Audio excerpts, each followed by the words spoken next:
Parlons de la qualité sanitaire des aliments liés aux résidus de pesticides.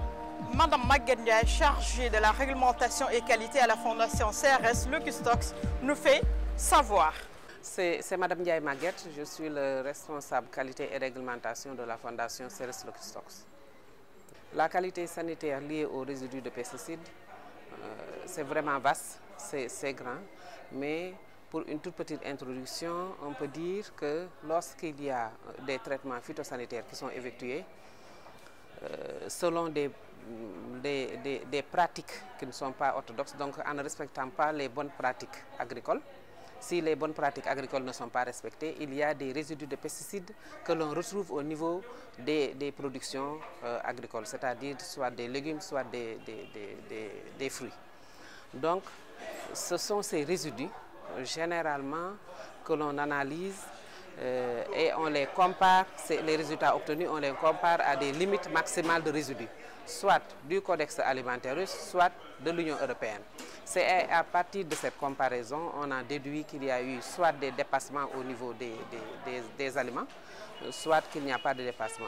Maintenant, lorsqu'on observe des dépassements sur des produits agricoles, ces résidus peuvent conduire à différentes sortes de toxicité, parce que ce sont des produits agropharmaceutiques qui sont en jeu. Donc, ces toxicités, on peut les observer comme on a eu à les observer chez des animaux en fixant les LMR.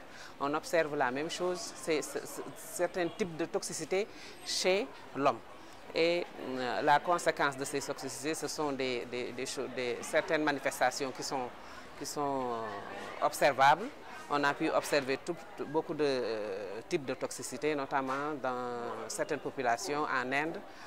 Il y a eu beaucoup d'études qui ont été faites par Pan Africa et là on a pu observer des manifestations vraiment toxiques de certains pesticides chez les êtres humains.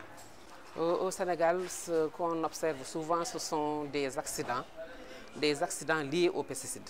Des accidents généralement liés à l'entreposage, liés au stockage des pesticides en milieu paysan par exemple.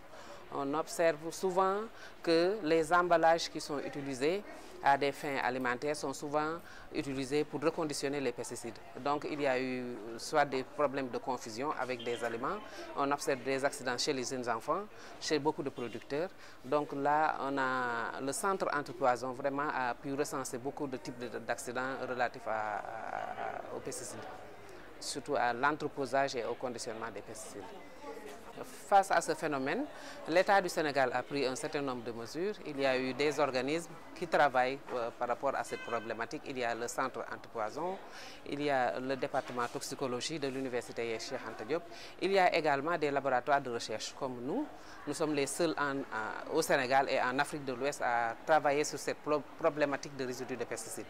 On est les seuls. Nous sommes dans un laboratoire, nous avons au sein de notre service un laboratoire accrédité ISO 17025 qui fait des analyses de résidus de pesticides. Donc il y a une stratégie qui est mise en place, mais également il y a beaucoup d'organismes qui travaillent autour de cette problématique.